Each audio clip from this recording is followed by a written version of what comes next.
Ngôi nhà bán vàng mã. Minh, một chàng trai trẻ làm shipper cho giao hàng tiết kiệm, vừa bị công ty sa thải sau một vụ kiện tụng sai lầm. Trong tình cảnh túng quẫn, Minh tình cờ thấy một bài đăng trên mạng. Cần người phụ bán vàng mã, lương cao, chỉ làm buổi tối. Không suy nghĩ nhiều, Minh nhanh chóng ứng tuyển. Tối hôm đó, Minh đến địa chỉ tại quận 12. Đó là một căn nhà cũ kỹ, u ám, đèn đường chập chờn. Ông chủ quán, một người đàn ông gầy gò, mặt lạnh tanh, mở cửa. Ánh mắt ông ta làm Minh bất giác rùng mình. Nếu muốn làm, bắt đầu từ tối nay, ông nói bằng giọng khàn đục. Nhưng nhớ kỹ, nếu có ai mua đồ mà hỏi han, tuyệt đối không được trả lời. Nếu cậu phạm quy, tôi không chịu trách nhiệm đâu. Minh hơi sợ nhưng cần tiền nên gật đầu nhận việc. Đêm khuya, một cô gái mặc áo đỏ xuất hiện. Cô đứng trước quầy, đôi mắt to đen nhìn chằm chằm Minh. Anh ơi, ở đây có bán vàng mã hình người không? Nhớ lời ông chủ, Minh im lặng. Cô gái lặp lại câu hỏi, giọng tha thiết hơn.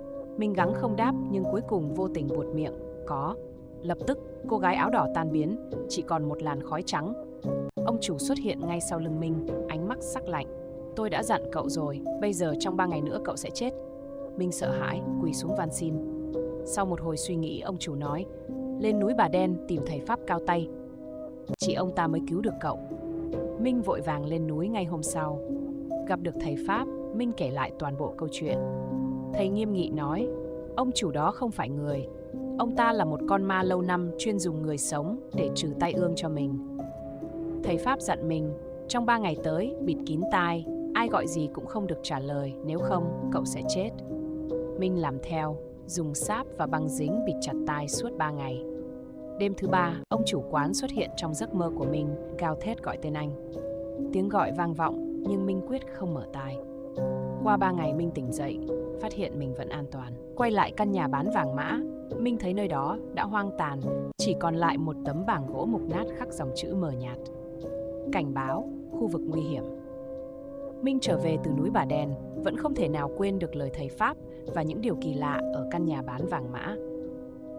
Tưởng rằng mình đã thoát khỏi nguy hiểm, nhưng những hiện tượng kỳ quái lại tiếp tục xảy đến. Ngày thứ 4, Minh nhận thấy có điều gì đó bất thường. Khi anh đang đi làm, dường như có ai đó theo dõi mình. Những bóng dáng lạ xuất hiện mỗi khi Minh nhìn vào gương chiếu hậu. Đặc biệt, mỗi tối khi Minh quay về nhà, căn phòng lúc nào cũng lạnh toát, như có một luồng gió lạnh xuyên qua người.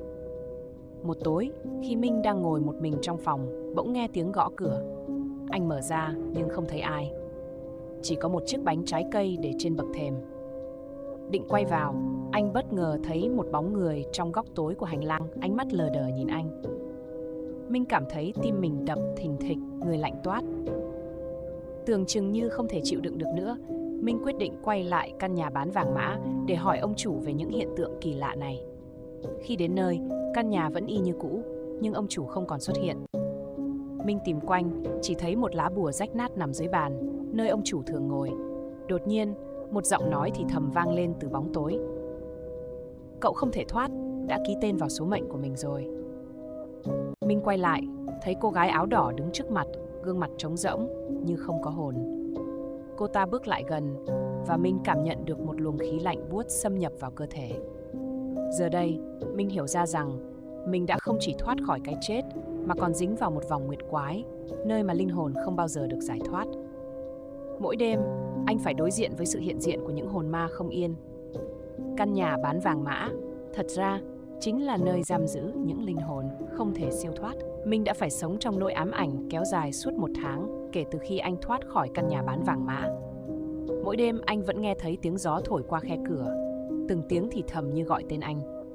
Những hiện tượng kỳ quái ngày càng trở nên rõ rệt hơn. Một đêm, khi Minh đang ngủ, anh bỗng tỉnh giấc vì tiếng động lạ. Anh mở mắt ra, không gian xung quanh mờ mịt, như thể có một làn sương mù bao phủ căn phòng. Minh vội bật đèn lên, nhưng tất cả đèn trong nhà đều không sáng. Lúc này, anh nghe rõ tiếng bước chân nhẹ nhàng, như ai đó đang đi trong phòng. Khi anh cố gắng bước ra khỏi giường, một bàn tay lạnh giá nắm lấy cổ tay anh. Minh quay lại, thấy một hình bóng mờ ảo đứng ngay sau lưng, là một người phụ nữ mặc áo trắng, tóc dài phủ kín mặt. Cô ta không nói lời nào, chỉ nhìn anh chằm chằm bằng đôi mắt tối tăm, như muốn hút lấy linh hồn anh. Lúc này, Minh cảm nhận được sự hiện diện của nhiều bóng ma xung quanh. những hồn ma xung quanh anh bắt đầu tụ lại, mắt họ trống rỗng, chỉ còn lại sự đau đớn và phẫn nộ. Những tiếng thét vô hình văng vẳng trong đầu Minh, khiến anh không thể chịu đựng nổi. Sáng hôm sau, Minh đến gặp thầy Pháp, nhưng ông thầy chỉ lắc đầu, nói rằng cậu đã đi quá sâu vào thế giới này rồi. Những linh hồn đó không thể thoát ra nếu không có sự hy sinh. Thầy dặn Minh nếu không muốn bị lôi kéo vào vĩnh viễn, anh phải tìm cách phá vỡ lời nguyền của ngôi nhà. Tối đó, khi Minh quay lại căn nhà cũ, anh thấy một cảnh tượng kỳ lạ. Ngôi nhà đã trở nên trống vắng, chỉ còn lại những chiếc bóng lướt qua các cửa sổ. Minh bước vào và ngay lập tức mọi thứ xung quanh bắt thay đổi. Những bóng ma mà anh thấy bây giờ không chỉ là những linh hồn lạc lối, mà là những kẻ bị ám ảnh bởi sự mất mát, sự trả thù không bao giờ kết thúc. Minh đứng im, cảm nhận sự hủy diệt đang đến gần. Những linh hồn đã hoàn toàn chiếm lấy ngôi nhà và Minh hiểu rằng anh đã trở thành một phần của số phận đen tối này. Kể từ khi bước chân vào ngôi nhà cũ một lần nữa, Minh cảm giác như mình đang sống giữa hai thế giới. Nửa thuộc về người sống, nửa thuộc về cõi âm. Những hiện tượng tâm linh giờ đây không chỉ xuất hiện vào ban đêm mà len lỏi cả vào ban ngày, khiến anh không thể phân biệt đâu là thực, đâu là ảo. Một ngày nọ, Minh nhận ra trên tay mình xuất hiện những vết xước nhỏ, như bị ai đó dùng móng tay cào. Ban đầu anh nghĩ mình vô tình làm rách da, nhưng khi kiểm tra kỹ, các vết xước xếp thành hình những ký tự kỳ lạ. Minh cố gắng tra cứu nhưng không tìm thấy ý nghĩa. Đến tối, những ký tự ấy bắt đầu phát sáng, đau rát như bị đốt cháy, và Minh nghe thấy giọng nói vang lên từ đâu đó: "Ngươi thuộc về chúng ta." Không thể chịu nổi, Minh tìm đến thầy Pháp lần cuối cùng. Ông thầy nhìn Minh với ánh mắt lo ngại, rồi nói: "Cậu đang bị trói buộc bởi chính linh hồn của ngôi nhà. Đó không chỉ là nơi giam giữ các linh hồn, mà còn là cánh cổng dẫn đến một thế giới khác. Những vết trên tay cậu là dấu hiệu của sự đánh dấu. Ngôi nhà đã chọn cậu làm vật thế thân." Thầy Pháp nói rằng Minh cần phải quay lại căn nhà và tìm được món đồ giữ linh hồn của những kẻ bị giam giữ. Chỉ khi cậu phá hủy vật đó, cánh cổng mới đóng lại và cậu có thể thoát, ông dặn. Khi Minh quay lại ngôi nhà vào đêm hôm sau, mọi thứ đã thay đổi. Không gian trở nên méo mó, những hành lang dài bất tận, đồ vật bay lơ lửng trong không trung. Từ các bức tường, những bàn tay xương sẩu thò ra, cố gắng kéo Minh vào bóng tối. Minh nghe thấy tiếng cười ghê rợn vang vọng khắp nơi. Cuối cùng, Minh đến được một căn phòng khóa chặt. Đẩy cửa vào, anh thấy một chiếc hộp gỗ cũ kỹ, được bọc bởi những lá bùa rách nát. Khi Minh chạm vào, căn nhà rung chuyển dữ dội, những linh hồn xuất hiện quanh anh, ánh mắt giận dữ như muốn xé xác anh. Minh lấy hết can đảm, xé lá bùa và mở hộp. Bên trong là một bức tượng nhỏ hình người, giống hệt cô gái áo đỏ mà Minh đã gặp. Khi Minh đập vỡ bức tượng, tất cả mọi thứ xung quanh vụt tắt. Căn nhà chìm vào bóng tối và Minh ngất đi giữa sàn nhà lạnh lẽo. Khi tỉnh dậy, ngôi nhà chỉ còn là một đống đổ nát và những bóng ma đã biến mất. Nhưng trong lòng Minh, anh biết rằng mình đã bước qua ranh giới của sự sống và cái chết, và dấu ấn ấy sẽ mãi mãi theo anh. Sau khi thoát khỏi ngôi nhà, Minh tưởng rằng mọi thứ đã kết thúc. Nhưng một tuần sau, những dấu hiệu kỳ lạ lại xuất hiện. Anh bắt đầu nghe thấy những tiếng bước chân trong phòng mình vào ban đêm, dù cửa luôn khóa chặt. Mỗi khi nhìn vào gương, Minh thấy một bóng hình lờ mờ đứng sau lưng, nhưng khi quay lại, chẳng có ai. Một đêm trong lúc ngủ, Minh mơ thấy mình đang ở giữa một khu chợ vắng vẻ, bao quanh là những gian hàng bán vàng mã. Không khí lạnh lẽo đến mức anh không thể thở. Các gian hàng chất đầy những hình nhân bằng giấy, tất cả đều hướng ánh mắt vô hồn về phía Minh. Trong giấc mơ, một giọng nói vang lên: "Ngươi không thể thoát, vẫn còn một món nợ chưa trả." Giật mình tỉnh dậy, Minh thấy trên bàn cạnh giường mình có một tờ hóa đơn lạ. Đó là hóa đơn ghi số tiền 5 triệu đồng với nội dung: "Phí phá vỡ lời nguyền." Minh lạnh người, không hiểu sao tờ giấy lại xuất hiện ở đó. Sáng hôm sau khi Minh đi làm, anh để ý mọi thứ xung quanh đều khác thường. Người bán hàng ngoài chợ không nói chuyện với anh, nhưng khi anh quay đi, họ thì thầm bằng giọng nói kỳ quái. Những con chó trong xóm đồng loạt tru lên khi Minh đi qua. Cảm giác như có một sức mạnh vô hình đang dõi theo mỗi bước chân anh. Tối đó, Minh tìm đến thầy Pháp. Ông thầy nhìn tờ hóa đơn rồi nói: "Lời nguyền chưa thực sự kết thúc. Cậu đã phá hủy vật giữ linh hồn, nhưng một phần của cánh cổng vẫn còn mở. Ngôi nhà và những linh hồn đã để lại dấu ấn trên cậu. Nếu không hóa giải triệt để, cậu sẽ bị kéo vào bóng tối một lần nữa. Thầy Pháp đưa cho Minh một chiếc gương cổ và dặn, vào đúng nửa đêm, hãy nhìn thẳng vào chiếc gương này. Nó sẽ cho cậu thấy điều gì còn đang giam cầm cậu. Khi Minh làm theo, hình ảnh trong gương không phải là anh, mà là cô gái áo đỏ với đôi mắt đỏ rực và nụ cười đầy ma quái. Cô thì thầm, ngươi thuộc về ta, chúng ta sẽ gặp lại. Chiếc gương vỡ tan và bóng tối trong căn phòng như sống dậy, bao phủ lấy Minh. Minh hiểu rằng mọi thứ chưa thực sự kết thúc. Anh phải tìm ra cách đóng cánh cổng còn lại trước khi linh hồn mình bị nuốt chửng mãi mãi. Sau sự cố với chiếc gương, Minh nhận ra rằng bản thân đã rơi vào một vòng xoáy tâm linh không lối thoát. Từ đó, những hiện tượng kỳ dị càng trở nên đáng sợ hơn. Anh thường xuyên nghe thấy tiếng cười ghê rợn vang lên trong căn phòng vào ban đêm. Đôi khi, trong những giấc ngủ chập chờn, Minh cảm giác như ai đó đang ngồi ngay bên giường, nhìn chằm chằm vào anh. Một buổi tối, Minh thấy một cánh cửa kỳ lạ xuất hiện ở cuối hành lang nhà mình. Cánh cửa ấy không hề có trước đó. Dường như nó phát ra ánh sáng đỏ mờ nhạt và Minh có thể nghe rõ tiếng thì thầm vọng ra từ phía sau. Bị thôi thúc bởi sự tò mò, Minh tiến lại gần. Khi đặt tay lên tay nắm cửa, anh cảm thấy nó lạnh buốt như chạm vào băng. Minh mở cửa và ngay lập tức anh bị hút vào một không gian hoàn toàn khác. Đó là một căn phòng tối tăm, trống rỗng, nhưng trên sàn nhà lại phủ đầy tro vàng mã. Ở giữa phòng, một chiếc bàn nhỏ đặt một hình nhân giấy có gương mặt giống hệt Minh. Anh rùng mình khi nhận ra từng chi tiết trên hình nhân, từ vết sẹo nhỏ trên tay đến chiếc áo anh đang mặc. Đột nhiên, bóng tối trong căn phòng trở nên sống động.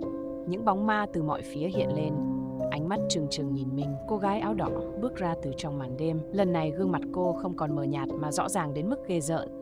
Giọng cô vang lên đầy chế nhạo. Ngươi nghĩ rằng có thể thoát? Chúng ta đã chọn ngươi từ lâu rồi. Minh hoảng loạn, cố gắng chạy ra khỏi căn phòng, nhưng cánh cửa đã biến mất. Cô gái áo đỏ tiến lại gần, trên tay cầm một cây nhang đang cháy. Mùi hương nồng nặc khiến Minh choáng váng. Mỗi bước cô tiến tới, những bóng ma càng thêm cuồng nộ, gào thét đến mức Minh cảm giác tai mình sắp nổ tung. Trong cơn hoảng loạn, Minh nhớ đến lời dặn của thầy Pháp. Nếu bị giam cầm trong không gian của chúng, hãy dùng lửa để phá vỡ. Minh lục tìm bật lửa trong túi áo, cố gắng đốt cháy hình nhân giấy. Khi lửa bén, căn phòng rung chuyển dữ dội, bóng ma tan biến từng chút một, và cô gái áo đỏ hét lên một tiếng đầy giận dữ trước khi tan biến cùng làn khói. Minh ngã gục, nhưng khi mở mắt, anh thấy mình đang nằm giữa hành lang nhà mình. Cánh cửa kỳ lạ đã biến mất, nhưng cảm giác bị theo dõi vẫn còn đó. Anh hiểu rằng đây chỉ là khởi đầu của một trận chiến dai dẳng với thế giới bên kia. Sau khi đốt hình nhân giấy và trở về nhà, Minh nghĩ rằng mọi thứ đã kết thúc. Nhưng cuộc sống của anh vẫn bị bao trùm bởi một nỗi bất an vô hình. Vào ban đêm, tiếng gõ cửa lại vang lên, dù Minh đã khóa chặt mọi cửa nẻo. Khi anh nhìn qua lỗ nhòm, không có ai, nhưng mỗi lần mở cửa, một mùi hương trầm nồng nặc xộc thẳng vào mũi, giống như ở căn nhà bán vàng mã. Một tối, Minh đang xem TV thì màn hình bất ngờ nhiễu sóng. Hình ảnh chập chờn hiện lên và Minh thấy chính mình đang đứng trong ngôi nhà bán vàng mã. Góc quay lạ lùng như thể có ai đó đang theo dõi anh từ phía xa. Đột nhiên, màn hình tắt ngấm và Minh nghe rõ một giọng nói thì thầm. Ngươi chưa xong đâu. Hoảng sợ, Minh cố gắng ngủ để quên đi mọi thứ. Nhưng trong giấc mơ, anh thấy mình đứng giữa một nghĩa trang u ám. Cô gái áo đỏ lại xuất hiện. Lần này, gương mặt cô biến dạng khủng khiếp. Đôi mắt đen kịt, miệng ngoác ra đến mang tai. Cô chỉ tay về phía Minh, và dưới chân anh, mặt đất bắt đầu nứt toác, lộ ra những bàn tay xương sẩu vươn lên, cố kéo anh xuống. Minh giật mình tỉnh dậy, mồ hôi ướt đẫm. Nhưng cơn ác mộng dường như đã tràn vào thực tại. Những vết bùn đất in rõ trên sàn nhà, kéo dài từ cửa sổ đến giường anh. Minh nhìn ra ngoài, thấy một bóng người mặc áo đỏ đứng trong sân, tóc dài rũ rượi che kín khuôn mặt. Cô đứng bất động, nhưng ánh mắt đầy oán hận xuyên thẳng qua cửa kính, như muốn hút lấy linh hồn anh. Minh tìm đến thầy Pháp một lần nữa. Lần này thầy Pháp im lặng một hồi lâu rồi nói, cậu đã bị đánh dấu bởi cả ngôi nhà và linh hồn của cô gái đó. Dù cậu thoát được lời nguyền ban đầu, nhưng chúng vẫn còn bám theo vì cánh cổng chưa hoàn toàn đóng lại. Thầy dặn Minh chuẩn bị một lễ trừ tà lớn, phải đốt vàng mã và dùng máu của chính mình để vẽ bùa. Nhưng thầy cũng cảnh báo, nếu thất bại, cậu không chỉ mất mạng mà còn trở thành một phần của chúng mãi mãi. Tối hôm đó, khi Minh bắt đầu nghi lễ, căn phòng bỗng trở nên lạnh lẽo, khác thường. Gió lùa vào từ mọi phía, thổi tắt nến và làm rơi đồ đạc. Từ trong bóng tối, cô gái áo đỏ hiện ra, lần này không còn đứng yên nữa mà lao thẳng về phía Minh, miệng thét lên, ngươi không bao giờ thoát được. Khi cô gái áo đỏ lao về phía Minh, căn phòng lập tức rung chuyển dữ dội. Các vật dụng bị cuốn lên không trung, những tấm rèm rách nát đập mạnh vào cửa sổ. Minh gắng hết sức giữ bình tĩnh và làm theo lời dặn của thầy Pháp. Anh dùng con dao nhỏ cắt đầu ngón tay để những giọt máu chảy xuống lá bùa đã chuẩn bị sẵn. Nhưng khi vừa đặt lá bùa lên mâm lễ, tiếng cười lanh lảnh của cô gái vang lên. Máu ngươi chỉ làm ta mạnh hơn. Ngay lúc đó, Minh cảm thấy một cơn đau nhói ở ngực, như có thứ gì đó đang cố rút linh hồn ra khỏi cơ thể. Trên gương mặt cô gái, những mạch máu đen nổi lên như những sợi rễ cây lan tràn khắp thân thể. Không chỉ vậy, từ phía sau cô, những bóng đen mờ mờ bắt đầu hiện lên, là những linh hồn khác đã bị cô trói buộc. Từng bóng đen gào thét lao về phía Minh. Không còn lựa chọn, Minh bật lửa đốt tờ bùa. Khi ngọn lửa bén lên, cả căn phòng bừng sáng. Các bóng đen thét lên đau đớn, tan biến thành làn khói. Nhưng cô gái áo đỏ không biến mất. Ngược lại, ánh mắt cô càng đỏ rực, cơ thể dường như hấp thụ sức mạnh từ những linh hồn vừa tan biến. Cô nhìn thẳng vào Minh, giọng nói vang lên lạnh lẽo, ngươi sẽ là vật thế thân hoàn hảo, linh hồn ngươi sẽ giúp ta tồn tại mãi mãi. Đúng lúc đó, cửa sổ phòng bật tung và một làn gió mạnh mẽ thổi tắt mọi ngọn nến. Trong bóng tối, Minh nghe thấy tiếng chuông gió vang lên từ đâu đó, âm thanh thanh thoát nhưng đầy quyền uy. Bỗng nhiên, từ trên trần nhà, một luồng ánh sáng trắng rọi xuống. Đó là thầy Pháp. Ông xuất hiện với một lá bùa lớn trong tay, miệng đọc liên tục những câu chú lạ. Ánh sáng từ lá bùa bao phủ cả căn phòng và cô gái áo đỏ gào lên đau đớn. Hình dáng của cô bắt đầu mờ dần như bị kéo vào một không gian khác. Nhưng trước khi biến mất, cô để lại một câu cuối. Ngươi nghĩ mọi thứ đã kết thúc, ta sẽ quay lại và khi đó không ai cứu được ngươi. Khi cô biến mất hoàn toàn, căn phòng trở lại bình thường. Thầy Pháp nhìn mình, lắc đầu. Dù ta đã trục xuất được cô ta, nhưng một phần linh hồn của cậu đã bị dính vào thế giới của cô ấy. Cậu cần rời khỏi nơi này, càng xa càng tốt, trước khi mọi chuyện lặp lại. Minh biết rằng đây chỉ là tạm thời. Anh rời khỏi căn nhà mãi mãi, nhưng sâu thẳm trong lòng, Minh luôn cảm nhận được ánh mắt của cô gái áo đỏ đang dõi theo từ một nơi rất gần. Sau khi rời bỏ căn nhà và chuyển đến một tỉnh xa, Minh hy vọng mọi thứ sẽ dần ổn định. Nhưng chỉ vài ngày sau, những hiện tượng kỳ lạ lại bắt đầu. Một đêm, khi đang ngủ, Minh mơ thấy mình đứng trước một cánh cổng lớn bằng đá. Trên đó khắc những hình thù ma quái. Từ cánh cổng, một bàn tay gầy guộc, lạnh toát vươn ra, kéo Minh về phía bóng tối. Giật mình tỉnh dậy, Minh phát hiện cửa phòng trọ của mình đang mở toang, dù trước đó anh đã khóa chặt. Trên sàn, những dấu chân ướt loang lổ dẫn từ cửa vào thẳng giường anh. Minh hoảng sợ, nhưng không thấy ai. Những ngày sau, tiếng thì thầm trở nên rõ ràng hơn. Đôi lúc, Minh nghe thấy giọng của cô gái áo đỏ ngay sát tai mình. Ngươi trốn không được đâu. Những vật dụng trong phòng tự động di chuyển. Chiếc gương trên tường thường xuyên xuất hiện hình ảnh kỳ quái. Một lần, khi soi gương, Minh thấy chính mình đang đứng phía sau. Nhưng gương mặt ấy lại nhợt nhạt, không còn sự sống. Một đêm khác, khi Minh đang ngồi trong phòng, đèn đột nhiên nhấp nháy rồi tắt ngấm. Trong bóng tối, anh thấy một bóng người cao gầy đứng ở góc phòng. Ánh sáng từ chiếc điện thoại dọi tới, lờ mờ chiếu lên mái tóc dài và chiếc áo đỏ quen thuộc. Bóng người ấy không di chuyển, nhưng đôi mắt đỏ rực xuyên qua bóng tối, nhìn chằm chằm vào Minh. Quá sợ hãi, Minh lại tìm đến một thầy Pháp khác.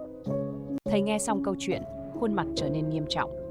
Thầy nói, linh hồn cô gái đó đã gắn liền với ngươi. Cô ta không chỉ muốn hù dọa, mà đang tìm cách nhập vào cơ thể ngươi để trở lại thế gian. Thầy chuẩn bị một nghi lễ khác, nhưng lần này cảnh báo rằng Minh sẽ phải đối diện trực tiếp với cô gái áo đỏ để chấm dứt mọi chuyện. Khi nghi lễ bắt đầu, Minh được yêu cầu ngồi giữa vòng tròn bùa chú, xung quanh là nến cháy sáng rực. Tiếng tụng kinh vang vọng và không lâu sau, căn phòng trở nên lạnh lẽo. Cô gái áo đỏ xuất hiện ngay trước mắt Minh, nụ cười ma quái càng khiến anh khiếp sợ. Nhưng thay vì lao vào như trước, cô đứng đó, chỉ tay vào anh và nói, lần này không ai cứu được ngươi. Bùa chú xung quanh Minh bắt đầu rung chuyển và một cơn gió mạnh thổi tắt ngọn nến. Thầy Pháp hô lớn: "Ngươi phải đối diện với nỗi sợ của mình, đừng trốn nữa." Nhưng ánh mắt cô gái ngày càng mạnh mẽ và Minh cảm nhận rằng bóng tối đang dần nuốt chửng anh. Nghi lễ trừ tà tiếp tục diễn ra trong bầu không khí căng thẳng. Minh ngồi giữa vòng tròn bùa chú, đôi tay run rẩy nhưng cố gắng không rời mắt khỏi cô gái áo đỏ. Thầy Pháp đọc chú ngày càng nhanh, giọng vang vọng khắp căn phòng, nhưng cô gái chỉ mỉm cười như thể chẳng hề bị ảnh hưởng. Bỗng nhiên ánh sáng từ ngọn nến bùng lên một cách kỳ lạ, rồi đồng loạt tắt ngấm. Căn phòng chìm vào bóng tối tuyệt đối. Một tiếng cười khúc khích vang lên từ mọi hướng, kéo dài đến mức Minh cảm thấy như chính không gian này đang rung chuyển. Giữa bóng tối, Minh cảm thấy một bàn tay lạnh toát toát chạm vào vai mình. Anh quay lại nhưng không thấy gì. Khi quay về phía trước, cô gái áo đỏ đã đến rất gần, khuôn mặt biến dạng đáng sợ với đôi mắt đen kịt sâu hun hút. Cô ghé sát vào mình, thì thầm: "Ngươi sẽ thuộc về ta." Minh hét lên nhưng không thể cử động được. Cơ thể anh như bị đông cứng, đôi tay bị kéo lên một cách vô hình. Một lực mạnh đẩy anh ngã ngửa ra sau, và từ trần nhà, những bóng đen bắt đầu rơi xuống, bám lấy anh. Đó là những linh hồn bị giam cầm, đang cố kéo Minh vào cõi âm. Thầy Pháp hô lớn: "Tập trung vào hơi thở, đừng để chúng lấn át tâm trí." Ông ném một lá bùa lớn về phía cô gái áo đỏ, khiến cô lùi lại và gào lên giận dữ. Nhưng ngay lập tức, cô vươn tay, xé toạc lá bùa trong một tiếng rít ghê rợn. Mặt đất dưới chân Minh bỗng nứt ra để lộ một khoảng không đen tối, từ đó thoát ra mùi hương trầm nồng nặc. Minh cảm thấy mình bị kéo xuống, nhưng trong khoảnh khắc, một ý nghĩ lóe lên. Anh hét lớn: "Ngươi muốn gì?" Cô gái dừng lại, ánh mắt lóe lên sự bất ngờ. Giọng cô lạnh lẽo vang lên: "Ngươi phải trả giá cho tội lỗi của ngươi." Minh lắp bắp: "Nhưng ta không làm gì sai cả." Cô gái bật cười: "Ngươi đã bước vào nhà ta, phá vỡ giao ước, cướp đi linh hồn ta. Ngươi nghĩ mọi thứ chỉ là ngẫu nhiên sao?" Minh nhớ lại lời của thầy Pháp trước đó về việc nhà bán vàng mã không phải là một ngôi nhà bình thường, mà là cánh cổng dẫn đến một thế giới khác. Lúc này, thầy Pháp ném thêm một lá bùa khác về phía Minh, hô lớn: "Bây giờ, hãy đốt thứ trong túi ngươi." Minh lập tức rút ra một tờ giấy đỏ mà thầy Pháp đã đưa trước khi nghi lễ bắt đầu. Anh bật lửa đốt, và khi ngọn lửa bùng lên, cô gái áo đỏ hét lên đầy đau đớn. Ánh sáng chói lòa từ ngọn lửa bao phủ căn phòng. Từng bóng đen tan biến và cô gái cũng dần mờ nhạt. Trước khi biến mất, cô để lại một lời cảnh báo cuối cùng: "Ngươi có thể thoát lần này, nhưng cánh cửa đã mở. Ngươi sẽ không bao giờ được yên." Căn phòng trở lại bình thường, nhưng Minh biết rằng cuộc chiến tâm linh này chưa thực sự kết thúc. Anh cảm nhận được một phần bóng tối vẫn đang dõi theo mình, chờ ngày quay trở lại. Sau nghi lễ, Minh cố gắng quay lại cuộc sống bình thường, nhưng những hiện tượng kỳ lạ vẫn không dừng lại. Ban đầu chỉ là những tiếng động nhỏ như tiếng gõ cửa, tiếng bước chân trên sàn gỗ. Dù trong phòng chỉ có mình anh, nhưng những sự kiện đó ngày càng trở nên rõ ràng và đáng sợ hơn. Một đêm, Minh đang ngủ thì cảm giác có ai đó kéo chăn khỏi người mình. Giật mình tỉnh dậy, anh thấy chiếc chăn nằm cuộn lại ở cuối giường và bên cạnh một vết lõm sâu hằn trên đệm như thể ai đó vừa ngồi. Sáng hôm sau, khi bước vào phòng tắm, Minh phát hiện gương đã bị phủ kín bởi những dấu tay mờ mờ, lớn nhỏ khác nhau.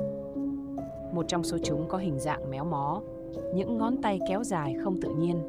Trên tường, dòng chữ viết bằng nước đọng hiện lên: "Ngươi không thể trốn thoát." Hoảng loạn, Minh tìm đến thầy Pháp lần nữa. Thầy chỉ nói ngắn gọn: "Cô ta không hoàn toàn biến mất. Bóng tối đã để lại dấu ấn trên ngươi. Nếu ngươi không tìm cách xóa bỏ, cô ta sẽ trở lại mạnh hơn." Vào một đêm tối trời, khi Minh đang ngồi trong phòng, ánh đèn bất ngờ chập chờn rồi tắt hẳn. Trong bóng tối, anh nghe thấy tiếng cười the thé vọng lên từ mọi góc phòng. Cố giữ bình tĩnh, Minh bật đèn pin điện thoại, nhưng ánh sáng lại chiếu thẳng vào một bóng người đứng ngay trước mặt. Đó là cô gái áo đỏ. Lần này gương mặt cô không chỉ biến dạng mà còn lở loét, máu tươi rỉ xuống từng giọt. Cô không nói gì, chỉ đưa tay chỉ vào Minh. Trước khi anh kịp phản ứng, cô biến mất, để lại một mảnh giấy rách dưới trên sàn. Trên mảnh giấy, dòng chữ nguệch ngoạc viết: "Quay lại nơi tất cả bắt đầu." Minh biết đó là ngôi nhà bán vàng mã. Dù không muốn, anh hiểu rằng mình phải đối diện với bóng tối một lần nữa để chấm dứt tất cả. Nhưng trước khi đi, anh phát hiện ra điều đáng sợ. Trên cổ tay anh, một vết bầm tím hình bàn tay xuất hiện, dường như là dấu ấn của cô gái. Mỗi ngày, vết bầm lan rộng, tỏa ra hơi lạnh, như nhắc nhở rằng thời gian của anh không còn nhiều. Minh tự hỏi, liệu lần quay lại ngôi nhà, anh sẽ tìm thấy câu trả lời, hay sẽ mãi mãi mất mình trong bóng tối? Minh quyết định quay lại ngôi nhà báng vàng mã, nơi mọi chuyện bắt đầu. Đêm đó, không gian quanh căn nhà càng trở nên âm u, gió thổi rít qua những tán cây, mang theo mùi hương trầm kỳ lạ. Cánh cổng sắt cũ kêu cọt kẹt khi Minh đẩy vào. Ánh sáng từ chiếc đèn pin của anh chỉ đủ để soi rọi lối đi mờ mờ, nhưng dường như bóng tối đang nuốt chửng mọi thứ xung quanh. Khi bước vào căn nhà, Minh nhận ra mọi thứ vẫn y như cũ, chỉ có không khí là khác biệt, nặng nề, lạnh lẽo đến ngột ngạt. Anh tiến tới quầy vàng mã, nơi lần đầu tiên anh gặp cô gái áo đỏ. Trên quầy, một chiếc hộp gỗ cũ kỹ xuất hiện, dù trước đây Minh chưa từng nhìn thấy nó. Bất giác, chiếc hộp tự động mở ra, bên trong là một tấm gương nhỏ và một chiếc áo đỏ rách nát. Khi ánh đèn pin chiếu vào, Minh nhìn thấy khuôn mặt méo mó của cô gái hiện ra trong gương, cười một cách quỷ dị. Bỗng nhiên, giọng nói lạnh lẽo của cô vang lên từ khắp mọi phía. Ngươi thực sự nghĩ rằng ngươi có thể thoát khỏi ta? Căn nhà bắt đầu rung chuyển, các món đồ trên kệ rơi xuống đất tạo nên những âm thanh vang vọng. Minh lùi lại, nhưng cảm giác như có bàn tay vô hình đang kéo anh về phía chiếc hộp. Tấm gương trong hộp bỗng dưng nứt ra, và từ đó, một làn khói đen dày đặc tràn ra, bao phủ khắp căn phòng. Giữa màn khói, Minh thấy những bóng người mờ ảo xuất hiện.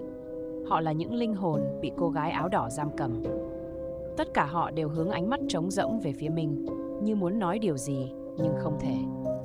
Một người trong số đó tiến lại gần anh, bàn tay chỉ về phía chiếc áo đỏ trong hộp. Minh hiểu rằng chiếc áo này là chìa khóa, nhưng cũng là nguy hiểm lớn nhất.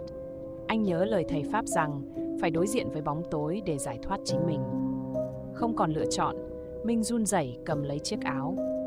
Ngay khi chạm vào, một luồng khí lạnh buốt chạy dọc sống lưng, và anh cảm thấy cơ thể mình như bị hút vào một không gian khác. Khi tỉnh lại, Minh thấy mình đang đứng trong một cánh rừng âm u, xung quanh là những cây khô gầy guộc, không một tiếng động. Phía xa, cô gái áo đỏ đang đứng quay lưng về phía anh, nhưng lần này không chỉ là một bóng ma. Minh có cảm giác rằng cô đang trở nên mạnh mẽ hơn, gần như sắp đạt được hình dạng con người. Ngươi không bao giờ thoát được đầu Minh. Hãy chấp nhận số phận của mình. Giọng cô vang lên, kéo theo tiếng cười ghê rợn. Minh biết mình đã tiến sâu vào trò chơi nguy hiểm này. Câu hỏi lớn nhất vẫn còn đó, liệu anh có thể thoát khỏi vòng luẩn quẩn đáng sợ này? Minh đứng bất động trong khu rừng âm u, không khí xung quanh dường như đông đặc lại. Cô gái áo đỏ chậm rãi quay mặt lại, và lần này, gương mặt cô không còn biến dạng, mà là một vẻ đẹp lạnh lùng chết chóc. Đôi mắt đen thẳm của cô như xoáy sâu vào tâm trí Minh, khiến anh không dám cử động. Bỗng, từ trong bóng tối, những tiếng thì thầm vang lên. Đó không phải là một giọng nói, mà là nhiều giọng, đan xen nhau, văng vẳng như từ cõi xa xăm. Những giọng nói này gọi tên Minh, kéo dài từng tiếng một cách ghê rợn. Xung quanh anh, những hình bóng lờ mờ bắt đầu xuất hiện. Chúng là những linh hồn, nhưng giờ đây chúng không còn trống rỗng mà đang cười khúc khích, ánh mắt rực lửa hận thù. Minh lùi lại, nhưng mỗi bước chân anh đều cảm thấy đất dưới chân như mềm nhũn, giống như bùn lầy. Anh cúi xuống nhìn và phát hiện đôi giày mình đang chìm dần vào một chất lỏng đen ngòm, lạnh buốt.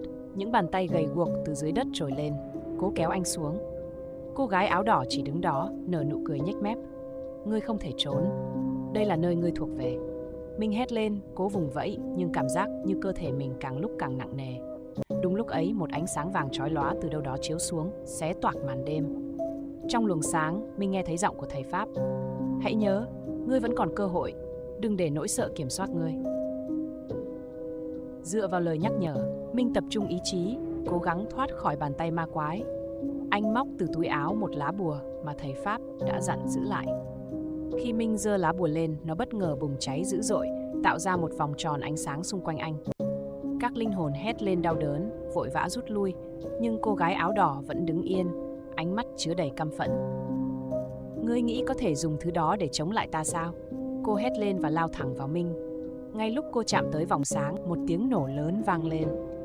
Cả không gian rung chuyển dữ dội và Minh cảm thấy mình bị hất văng đi. Khi anh mở mắt ra, anh lại thấy mình đang nằm giữa căn nhà bán vàng mã. Nhưng có điều khác lạ. Không gian yên tĩnh một cách đáng ngờ. Mọi đồ vật đều nằm nguyên vị trí, không còn dấu vết của sự ám ảnh. Trên bàn, chiếc hộp gỗ đã biến mất, chỉ còn lại một tấm gương vỡ, phản chiếu khuôn mặt Minh đầy vẻ mệt mỏi. Cánh cửa căn nhà bật mở, để lộ ánh sáng ban ngày. Minh bước ra, nhưng trong lòng anh biết rằng câu chuyện này vẫn chưa kết thúc. Những vết bầm trên cổ tay anh vẫn còn đó, nhắc nhở rằng cô gái áo đỏ chưa hoàn toàn biến mất. Một ngày nào đó, cô sẽ trở lại. Minh thức dậy trong căn nhà vắng lặng, mọi thứ vẫn im ắng như trước. Cánh cửa mở rộng đón ánh sáng mặt trời, nhưng anh không cảm thấy chút yên tâm nào. Những vết bầm trên cổ tay không những không mở đi mà còn lan ra. Bây giờ chúng như những vết xích trói buộc anh vào một ác mộng không thể thoát khỏi. Anh bước ra ngoài, nhưng ngay khi ra khỏi căn nhà, một luồng gió lạnh lẽo cuốn theo một tiếng cười khúc khích vang vọng trong không khí. Minh dừng lại, tim anh thắt lại. Lần này tiếng cười không chỉ có từ cô gái áo đỏ mà còn có nhiều giọng khác. Những linh hồn bị giam cầm vẫn đang ám ảnh anh. Dù đã cố gắng quên đi, Minh vẫn cảm thấy một lực hút vô hình kéo anh quay lại ngôi nhà. Anh nhìn quanh nhưng không có ai. Lạ thay, căn nhà lại trống rỗng, không một bóng người, không một dấu vết nào cho thấy sự hiện diện của bóng ma trước đó. Tuy nhiên, Minh cảm nhận được một sự thay đổi trong không khí, một cảm giác lạnh giá đến tột cùng đang bao trùm lên mọi thứ. Khi anh vào trong, những đồ vật xung quanh như chuyển động. Một chiếc ghế bỗng rung lên, ánh sáng đột ngột tắt rồi lại bật sáng, dường như mọi thứ trong nhà đang bị lôi kéo vào một thế giới khác. Anh bước vào quầy bán vàng mã, nhưng lại không thể nhìn rõ thứ gì. Mọi thứ dường như bị che khuất bởi một lớp sương mù dày đặc. Bất ngờ, từ phía sau quầy, một bóng người xuất hiện. Đó là một người đàn ông cao lớn, khuôn mặt gương mặt trắng bệch, đôi mắt trống rỗng. Anh ta không nói gì mà chỉ nhìn Minh chằm chằm, từng bước tiến lại gần. Minh cảm nhận được sự ám ảnh sâu sắc từ ánh mắt của người này. Ngươi đã quên một điều quan trọng. Giọng nói lạnh lùng của người đàn ông vang lên. Cô gái áo đỏ không phải là thứ duy nhất mà ngươi phải sợ. Đúng lúc này, những bóng ma xung quanh bắt đầu hình thành rõ rệt, bao gồm cả linh hồn của những người đã chết trong ngôi nhà này. Chúng lao đến, nhưng Minh không thể cử động, cảm giác như mình đang bị giam trong một cơn ác mộng vô tận. Thầy Pháp đã cảnh báo rằng nếu Minh không hoàn toàn giải thoát mình khỏi ngôi nhà này, anh sẽ trở thành một phần trong thế giới tâm linh của nó. Nhưng giờ đây, Minh không biết liệu anh còn cơ hội nào để thoát khỏi đây nữa không, khi tất cả xung quanh đều là bóng tối vô hình. Minh cố gắng cử động, nhưng cơ thể như bị đông cứng bởi một sức mạnh vô hình. Những bóng ma ngày càng tiến lại gần, bao vây anh trong vòng tròn lạnh giá. Giữa không gian mờ mịt, Minh nghe thấy tiếng bước chân nặng nề vọng lại. Một bóng người quen thuộc xuất hiện từ phía cuối căn phòng. Đó là ông chủ của ngôi nhà bán vàng mã. Ông ta không còn vẻ lạnh tanh như trước. Lần này, đôi mắt ông ta rực lên ánh đỏ, miệng nhếch thành một nụ cười ma quái. Ta đã nói ngươi không thể thoát. Giọng ông vang lên, khàn đặc và lạnh lẽo. Ông giơ tay và ngay lập tức, căn phòng như biến thành một thế giới khác. Một không gian tối tăm, lạnh lẽo, với những ánh sáng lập lòe mà ảo. Trước mặt Minh, những cánh cửa lớn từ từ hiện ra. Trên mỗi cánh cửa là một hình ảnh khác nhau. Một cánh cửa rỉ máu, một cánh cửa bị khóa chặt bởi xích sắt và một cánh cửa không ngừng rung lắc. Ông chủ nhìn Minh và cười khẽ. Ngươi chọn đi. Một trong số đó có thể cứu ngươi, nhưng hai cánh còn lại sẽ dẫn ngươi vào cõi vĩnh hằng. Trong đầu Minh vang lên lời dặn của thầy Pháp.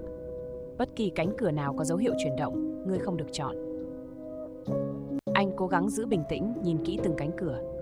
Nhưng đúng lúc này, tiếng cười của cô gái áo đỏ lại vang lên, lần này từ khắp mọi phía.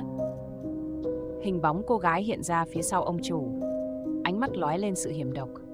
Minh quyết định chọn cánh cửa thứ nhất, dù nó đang nhỏ những giọt máu đỏ tươi xuống sàn. Khi cánh cửa mở ra, một cơn gió lạnh buốt thổi qua, cuốn anh vào bên trong. Minh cảm thấy cơ thể mình như bị kéo giật xuống một vực sâu không đáy. Khi tỉnh dậy, Minh nhận ra mình đang ở trong một căn phòng khác, hoàn toàn trống rỗng. Nhưng trên tường, hàng loạt dòng chữ hiện lên một cách kỳ quái, như được viết bởi những bàn tay vô hình. Ngươi đã chọn sai. Đây là nơi cuối cùng của ngươi. Ngay lập tức, những tiếng khóc, tiếng cười và tiếng thì thầm vọng lên xung quanh anh. Trên mặt sàn, những bóng ma từ từ trồi lên, bao lấy Minh trong sự kinh hãi tột độ. Một bàn tay lạnh giá đặt lên vai anh, và khi Minh quay lại, đó là khuôn mặt của cô gái áo đỏ. lần này đã hoàn toàn hóa quỷ với đôi mắt đen sâu hoắm và nụ cười méo mó. Ngươi không thể thoát khỏi ta, không bao giờ. Căn phòng dần dần tối sầm lại và Minh cảm nhận rõ rằng đây có thể là hồi kết của anh hoặc chỉ là khởi đầu cho một cơn ác mộng mới. Minh quằn quại trong bóng tối đặc quánh, cảm giác lạnh lẽo thấm sâu vào xương tủy. Những tiếng thì thầm ma quái lại vang lên, nhưng lần này chúng không còn xa xôi nữa mà gần như vang ngay bên tai anh. Những giọng nói không rõ ngôn ngữ cứ lặp đi lặp lại, hòa vào tiếng cười lanh lảnh của cô gái áo đỏ. Bất ngờ, một luồng ánh sáng xanh lục phát ra từ phía trước. Minh ngẩng lên, thấy một bàn tay đầy máu đang cầm chiếc hộp gỗ mà trước đây anh đã nhìn thấy trên quầy bán hàng. Cô gái áo đỏ xuất hiện, đôi mắt đen kịt không đáy, khuôn mặt méo mó nhếch cười. Ngươi đã đưa mình đến đây, ngươi sẽ ở lại mãi mãi, cô ta nói, giọng vang vọng khắp không gian. Minh cố vùng dậy, nhưng bàn tay lạnh lẽo từ dưới đất bỗng trồi lên, bám chặt lấy cổ chân anh. Một bóng người lờ mờ hiện ra từ trong bóng tối, là ông thầy Pháp. Ông ta giơ cao cây trượng với những lá bùa vàng đang phát sáng. Minh, đây là cơ hội cuối cùng của ngươi. Cô ta muốn giam linh hồn ngươi vào chiếc hộp đó. Những linh hồn xung quanh bắt đầu gào thét, lao tới tấn công ông thầy Pháp. Ông hô lớn một câu thần chú, tạo ra một vòng sáng bảo vệ quanh mình và Minh. Chiếc hộp chính là nguồn sức mạnh của cô ta. Ngươi phải phá nó ngay bây giờ. Minh nhìn chiếc hộp gỗ, tim đập loạn. Cô gái áo đỏ gào lên, lao đến cố giật lấy chiếc hộp từ tay Minh. Những móng tay sắc nhọn cào rách vai anh, để lại những vết thương sâu và đau buốt. Dù đau đớn, Minh nhớ đến lời dặn của thầy Pháp và dồn hết sức lực đập chiếc hộp xuống đất. Khi chiếc hộp vỡ tan, một luồng khói đen phụt ra, kéo theo tiếng hét chói tai của cô gái áo đỏ. Cơ thể cô dần dần tan biến, chỉ còn lại đôi mắt đầy căm phẫn nhìn Minh. Ngươi sẽ không thoát, ta sẽ quay lại. Tiếng nói tắt lịm và không gian tối đen đột ngột sáng lên. Minh thấy mình nằm trên nền đất trong căn nhà bán vàng mã, xung quanh mọi thứ đã trở lại bình thường. Ông thầy Pháp đứng đó, thở dài. Ngươi may mắn sống sót, nhưng ngôi nhà này vẫn còn nguy hiểm. Hãy rời khỏi đây và đừng bao giờ quay lại. Minh gật đầu, nhìn lại những vết thương trên người mình. Anh đứng dậy và bước ra khỏi căn nhà. Nhưng khi vừa ra khỏi cổng, anh quay lại nhìn lần cuối và thấy một bóng người quen thuộc thấp thoáng trong cửa sổ. Cô gái áo đỏ vẫn nhìn anh với nụ cười đầy hiểm ác. Minh rời khỏi căn nhà bán vàng mã, cảm giác như vừa thoát khỏi một cơn ác mộng kinh hoàng. Nhưng khi bước đi trên con đường vắng vẻ, cô gái áo đỏ xuất hiện, đôi mắt đen kịt không đáy, khuôn mặt méo mó nhếch cười. Ngươi đã đưa mình đến đây, ngươi sẽ ở lại mãi mãi, cô ta nói, giọng vang vọng khắp không gian.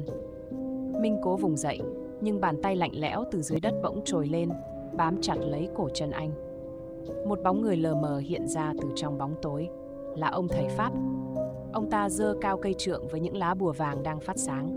Minh, đây là cơ hội cuối cùng của ngươi, cô ta muốn giam linh hồn ngươi vào chiếc hộp đó. Những linh hồn xung quanh bắt đầu gào thét, lao tới tấn công ông thầy Pháp. Ông hô lớn một câu thần chú, tạo ra một vòng sáng bảo vệ quanh mình và Minh. Chiếc hộp chính là nguồn sức mạnh của cô ta, ngươi phải phá nó ngay bây giờ. Minh nhìn chiếc hộp gỗ, tim đập loạn. Cô gái áo đỏ gào lên, lao đến cố giật lấy chiếc hộp từ tay Minh. Những móng tay sắc nhọn cào rách vai anh, để lại những vết thương sâu và đau buốt. Dù đau đớn, Minh nhớ đến lời dặn của thầy Pháp và dồn hết sức lực đập chiếc hộp xuống đất. Khi chiếc hộp vỡ tan, một luồng khói đen phụt ra, kéo theo tiếng hét chói tai của cô gái áo đỏ. Cơ thể cô dần dần tan biến, chỉ còn lại đôi mắt đầy căm phẫn nhìn mình. Ngươi sẽ không thoát, ta sẽ quay lại. Tiếng nói tắt lịm và không gian tối đen đột ngột sáng lên. Minh thấy mình nằm trên nền đất trong căn nhà bán vàng mã. Xung quanh mọi thứ đã trở lại bình thường. Ông thầy Pháp đứng đó thở dài.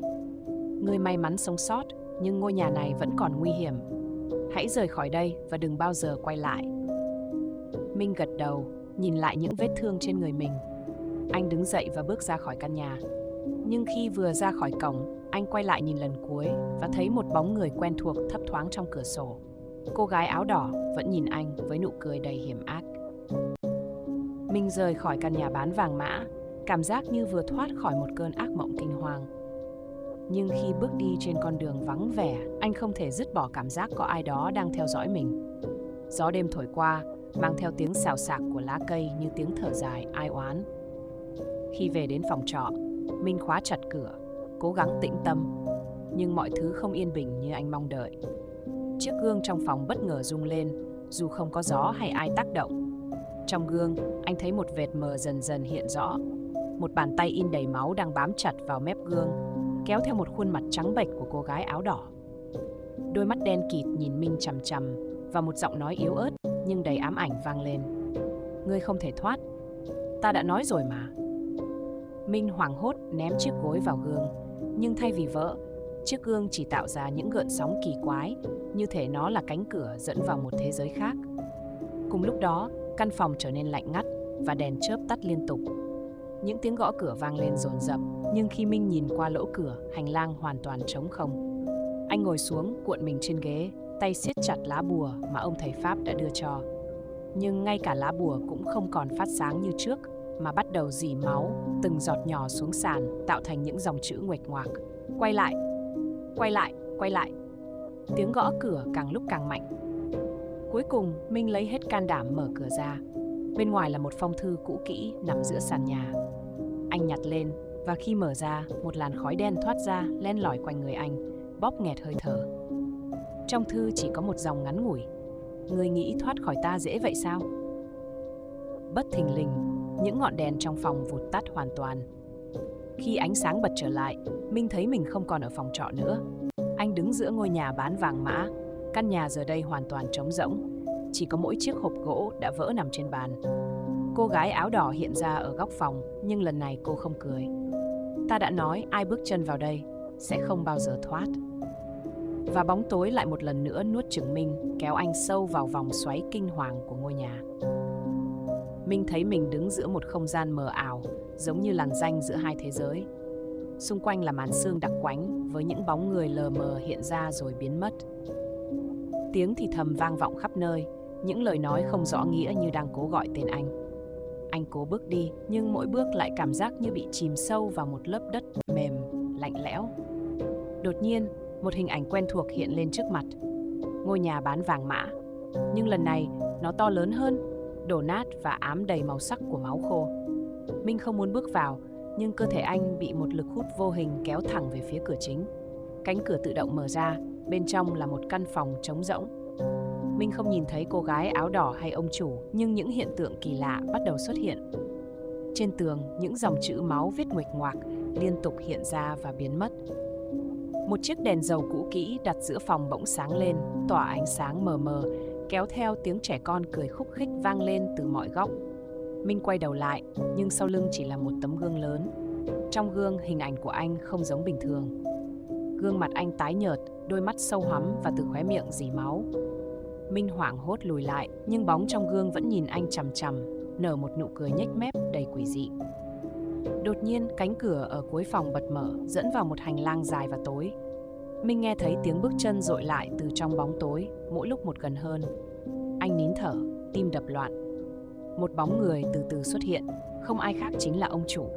Nhưng ông ta giờ đây đã hoàn toàn biến dạng, với gương mặt bị cháy xém, đôi mắt đỏ rực và giọng nói khàn đặc. Ngươi đã trở lại, lần này, ngươi sẽ không có lối thoát. Những bóng ma từ bốn phía ùa tới, cào cấu và kéo Minh về phía chiếc đèn dầu đang bùng cháy. Một ngọn lửa xanh kỳ lạ bốc lên, bao trùm lấy anh. Trong cơn đau đớn, Minh nghe thấy giọng nói của thầy Pháp vang vọng. Hãy nhớ, ánh sáng là hy vọng duy nhất của ngươi. Minh bừng tỉnh, nhận ra mình đang nằm trên sàn nhà.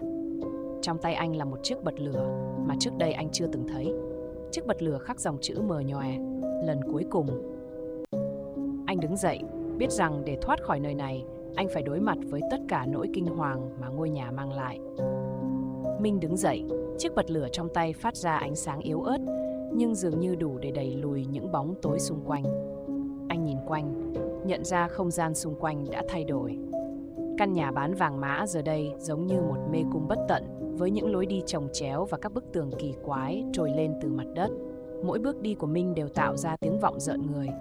Bỗng dưng, một tiếng khóc ai oán vang lên, kéo theo âm thanh lê lết như ai đó đang kéo một vật nặng trên nền nhà. Minh quay lại, thấy một bóng người thấp thoáng ở góc hành lang. Đó là một phụ nữ tóc xõa dài, mặc bộ đồ trắng dính đầy máu. Cô ta bước đi chậm rãi, đôi mắt vô hồn nhìn thẳng vào Minh. Ngươi không thuộc về nơi này, cô ta nói, giọng thì thào như gió lạnh. Minh muốn trả lời nhưng nhớ đến lời cảnh báo của thầy Pháp, anh chỉ im lặng và lùi lại. Người phụ nữ tiến gần hơn, tay giơ lên chỉ thẳng vào anh. Ngay khi Minh định bỏ chạy, bàn tay của cô ta bỗng dài ra bất thường, quấn lấy chân anh, kéo anh ngã xuống. Minh giật mình vùng vẫy, chiếc bật lửa rơi khỏi tay, ánh sáng tắt ngúm. Xung quanh anh lập tức tối đen như mực, tiếng cười lạnh lẽo vang vọng khắp nơi. Trong bóng tối, những bàn tay lạnh ngắt liên tục chạm vào người anh, kéo lê anh đi trên sàn nhà lạnh lẽo. Anh cảm giác như đang bị cuốn vào sâu hơn trong lòng ngôi nhà, nơi mà ngay cả hơi thở cũng bị kìm nén. Ánh sáng lại bừng lên khi Minh vớ được chiếc bật lửa, nhưng lần này anh không còn ở hành lang nữa. Anh thấy mình đứng trước một căn phòng lớn, chính giữa là một bàn thờ kỳ quái với những hình nhân bằng giấy xếp thành hàng. Những hình nhân đó có gương mặt y hệt anh, ông chủ và cả cô gái áo đỏ. Một hiện tượng kỳ lạ xảy ra, những hình nhân bắt đầu chuyển động. Chúng rên rỉ, cử động chậm rãi, như thể đang sống. Minh lùi lại. Nhưng một bức tường vô hình ngăn anh rời đi. Trong lúc hoảng loạn, anh nhìn thấy một hình nhân khác đang được làm dang dở, với tên anh được viết nguệch ngoạc trên ngực. Minh chợt hiểu, đây chính là nơi linh hồn anh sẽ bị giam cầm nếu không thoát khỏi ngôi nhà. Tiếng thầy Pháp lại vang lên trong đầu anh. Phá bàn thờ, đừng để nó hoàn thành. Minh lập tức lao tới, đập mạnh vào bàn thờ. Ngọn lửa từ chiếc bật lửa bùng lên, cháy lan khắp căn phòng. Những hình nhân gào thét, rồi từng cái một cháy rụi trong tiếng nổ lớn. Căn phòng rung chuyển dữ dội và một cánh cửa bí mật xuất hiện trước mặt Minh như lối thoát duy nhất. Không chần chừ, Minh lao qua cánh cửa, mặc kệ những tiếng hét và bóng tối đuổi theo sau. Nhưng khi bước qua, anh nhận ra điều bất thường. Phía trước anh lại là ngôi nhà bán vàng mã, nguyên vẹn như chưa từng cháy.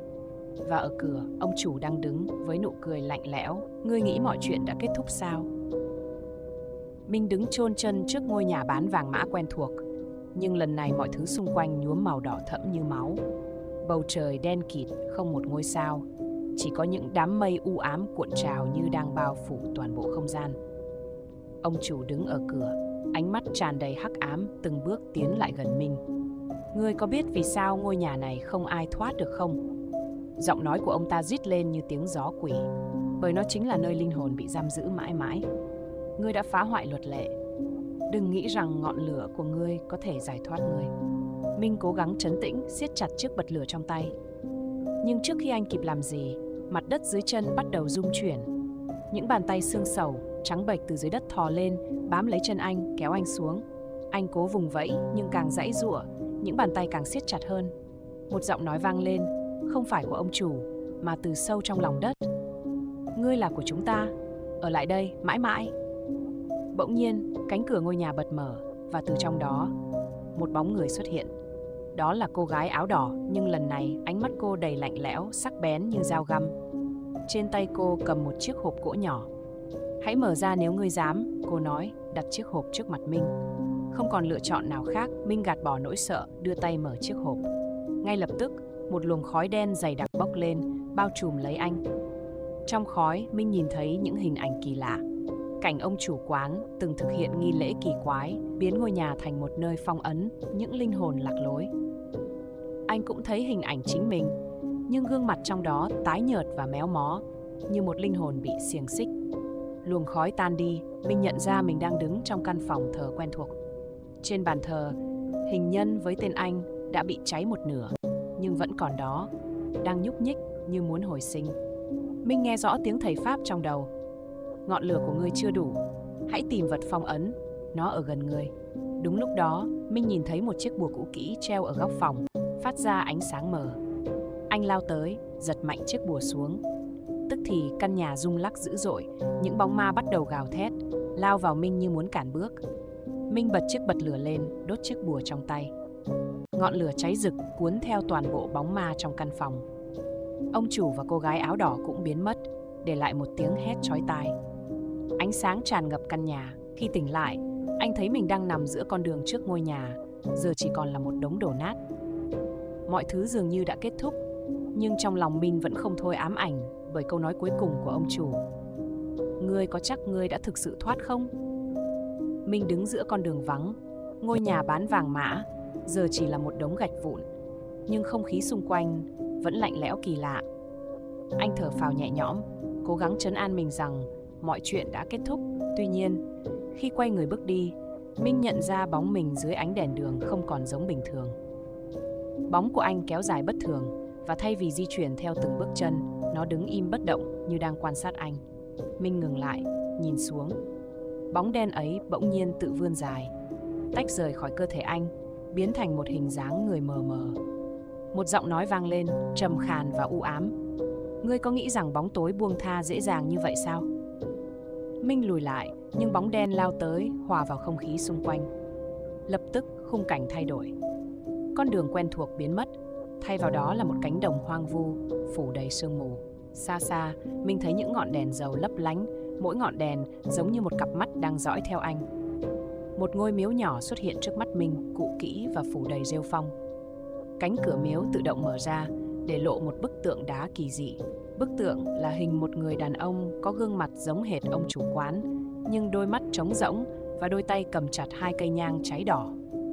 Đột nhiên, từ trong miếu, những giọng cười khúc khích vang lên, mỗi lúc một gần hơn.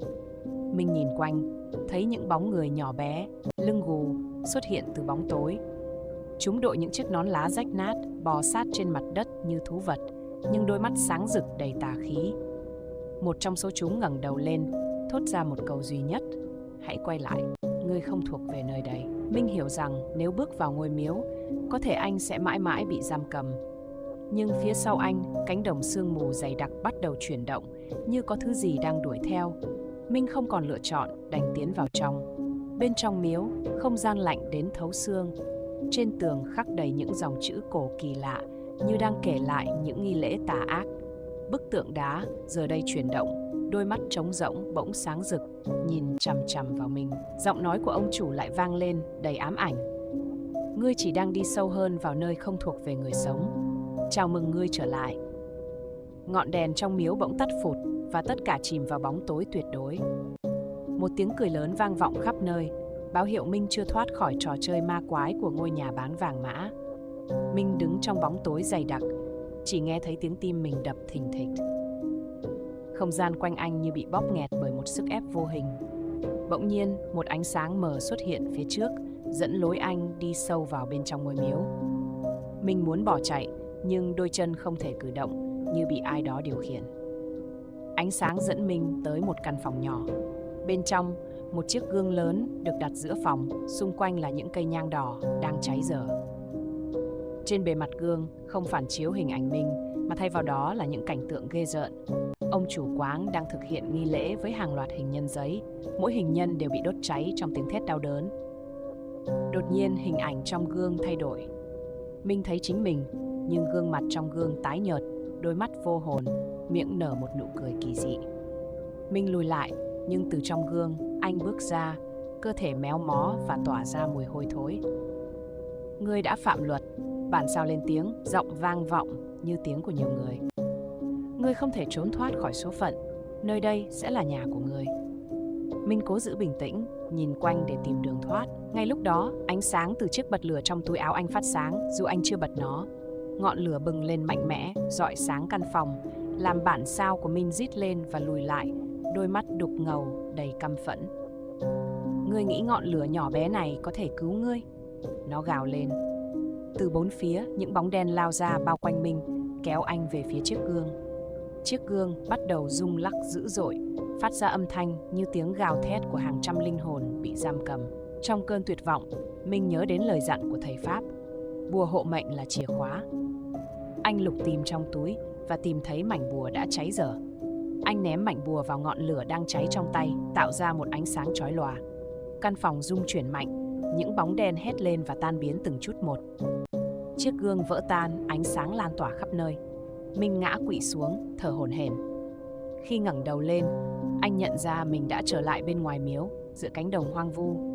Nhưng không khí vẫn lạnh lẽo, và giọng nói u ám của ông chủ vẫn văng vẳng trong đầu. Ngươi chưa thực sự thoát. Lời nguyền vẫn còn đó, và nó sẽ theo ngươi mãi mãi. Minh ngồi giữa cánh đồng hoang vu, xung quanh là màn sương mù dày đặc. Tưởng chừng mọi thứ đã kết thúc, nhưng cảm giác bất an vẫn bủa vây.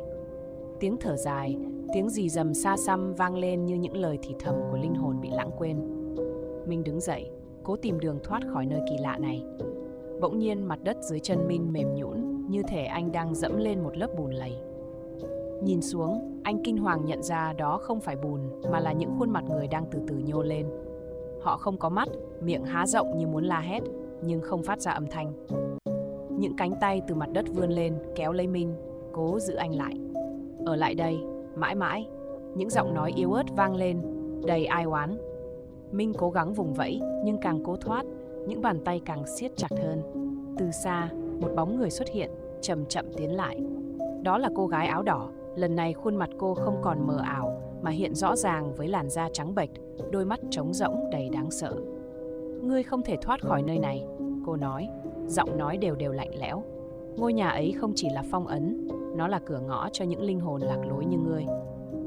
Minh hét lên, tay lần tìm chiếc bật lửa trong túi áo, nhưng phát hiện nó đã biến mất. Trước khi anh kịp làm gì, cô gái áo đỏ vươn tay chạm vào trán Minh. Ngay lập tức, cảnh tượng trước mắt thay đổi. Anh thấy mình đứng trong một đám đông hỗn loạn. Những bóng người đi qua đi lại không ngừng, nhưng tất cả đều không có mặt, chỉ là những cái bóng mờ mịt. Một tiếng chuông lớn vang lên, cả không gian rung chuyển. Từ giữa đám đông, một chiếc quan tài bằng giấy lớn được khiêng tới. Ông chủ ngôi nhà bán vàng mã xuất hiện, đứng trước chiếc quan tài, giọng nói rít lên, đây là lễ tế cuối cùng, Minh ngươi sẽ là vật tế thay thế. Chiếc quan tài mở ra, bên trong là một hình nhân giấy lớn mang gương mặt Minh. Nó từ từ ngồi dậy, đưa tay về phía anh. Minh hét lên, cảm giác như cả cơ thể bị hút về phía hình nhân. Đúng lúc đó, từ đâu vang lên tiếng đọc chú rõ ràng. Ánh sáng vàng chói lòa bao phủ, những bóng ma tan biến dần. Thầy Pháp xuất hiện, trên tay cầm một chiếc chuông lớn. Ngươi có một cơ hội cuối cùng để thoát. Chạy đi, nhưng nhớ, đừng quay đầu lại. Ông hét lên. Minh không nghĩ ngợi, lao mình qua màn sương. Sau lưng, tiếng gào thét của những linh hồn vọng tới, nhưng anh không dám quay lại. Khi ánh sáng le lói hiện ra trước mặt, Minh cảm giác được cơ thể mình nhẹ bẫng. Anh ngã quỵ xuống một con đường quen thuộc, xung quanh không còn tiếng động nào ngoài nhịp thở dồn dập của chính mình. Nhưng phía sau, đâu đó trong gió, vẫn văng vẳng tiếng cười khẽ của cô gái áo đỏ. Minh mở mắt, thấy mình nằm trên con đường quen thuộc dẫn về nhà. Nhưng kỳ lạ thay, khung cảnh xung quanh dường như nhòe đi, như một bức tranh bị làm mờ. Anh đứng dậy, cố trấn tĩnh, nhưng cảm giác nặng nề vẫn đè lên lồng ngực. Khi bước đi, Minh nhận ra bóng mình trên mặt đất không còn đi theo từng bước chân. Nó tự di chuyển, đôi lúc đứng lại và ngoảnh đầu nhìn anh như một sinh thể độc lập. Minh rùng mình, cố gắng phớt lờ và bước nhanh hơn. Đột nhiên, trước mặt anh xuất hiện một chiếc đèn lồng đỏ lơ lửng giữa không trung. Đèn phát ra ánh sáng nhấp nháy kỳ dị và một giọng cười nhỏ vang lên từ bên trong. Minh đứng sững lại, cảm nhận được một đôi mắt vô hình đang nhìn chằm chằm vào mình. Ngươi tưởng ngươi đã thoát. Giọng nói đó vang lên, mềm mại nhưng đầy ma mị. Từ trong đèn lồng, một bóng người nhỏ bé, mờ nhạt hiện ra. Đó là một đứa trẻ với khuôn mặt trắng bệch, đôi mắt sâu hắm. Nó chậm chậm tiến lại gần Minh, mỗi bước chân đều khiến không khí lạnh thêm một chút. Minh lùi lại, tay vô thức nắm chặt mảnh bùa còn sót lại trong túi áo. Đứa trẻ dừng lại, nghiêng đầu nhìn anh rồi thì thầm. Ngươi đã mở cánh cửa và giờ không thể đóng lại được nữa. Sau lời nói đó, đứa trẻ tan biến, nhưng ngọn đèn lồng đỏ lại sáng rực hơn, xoay tròn điên loạn. Gió bắt đầu thổi mạnh, mang theo những tiếng khóc lóc, rên rỉ từ khắp nơi. Minh quay người bỏ chạy, nhưng không gian xung quanh như dài vô tận, không có lối thoát. Đột nhiên, Minh cảm giác có ai đó kéo áo mình. Khi ngoảnh lại, anh thấy cô gái áo đỏ đứng đó, ánh mắt sâu thẳm và đầy u ám. Cô đưa tay chạm vào vai Minh, khiến anh cảm nhận rõ hơi lạnh như băng giá, len lỏi vào tận xương tủy. Ngươi không thể chạy mãi được, ngôi nhà đã chọn ngươi. Cô nói giọng thì thầm nhưng vang vọng khắp không gian. Lúc này một tiếng chuông lớn lại vang lên, kéo Minh trở lại thực tại. Anh ngã quỵ, thở hổn hển, nhận ra mình đang đứng trước cổng nhà mình. Minh đứng sững trước cánh cổng nhà mình, cảm giác như vừa thức dậy từ một cơn ác mộng dài. Nhưng khi bước vào, không khí trong nhà lại nặng nề, lạnh lẽo. Đôi tay anh run rẩy và khi nhìn vào gương, hình ảnh trong đó lại không phải là Minh. Đó là hình ảnh một người đàn ông với vẻ mặt quen thuộc, ông chủ của ngôi nhà bán vàng mã. Ngươi tưởng mình đã thoát. Giọng ông vang lên trong không gian tĩnh lặng. Minh giật mình quay lại, nhưng ngôi nhà vẫn trống vắng. Cảm giác như không gian và thời gian đang xoay vần quanh anh. Đột nhiên, tiếng bước chân vang lên từ cầu thang. Tiếng động nhỏ dần, như có ai đang đi lên. Minh vội vàng chạy lên lầu, nhưng mỗi bước đi lại có một tiếng cười ghê rợn vọng lại từ phía sau. Anh quay lại nhìn, thấy một bóng người mặc áo đỏ đang đứng trên cầu thang. Đó là cô gái áo đỏ. Đôi mắt trống rỗng, không chút cảm xúc. Cô mỉm cười, nhưng nụ cười ấy không phải của con người. Ngươi không thể thoát khỏi cái giá ngươi đã trả, cô nói, giọng như một lời nguyền. Minh lùi lại, tim đập mạnh. Anh cảm thấy như mọi thứ đang quay lại, như một chu kỳ không bao giờ kết thúc. Đột nhiên một luồng gió mạnh ập đến, khiến cửa sổ bật tung, và Minh thấy trong gương, ông chủ cùng cô gái áo đỏ đang đứng đó, nhìn anh với đôi mắt đầy phẫn nộ. Những hình ảnh trước mắt Minh mờ dần đi, và cuối cùng anh ngã quỵ xuống, không còn sức để chống chọi nữa. Ánh sáng từ chiếc đèn lồng đỏ bao trùm lấy anh, và Minh nhận ra mình đã trở thành một phần của ngôi nhà, một linh hồn bị giam cầm mãi mãi. Câu chuyện kết thúc, nhưng lời nguyền vẫn còn vọng lại, như một lời nhắc nhở về sự lựa chọn đã được đưa ra.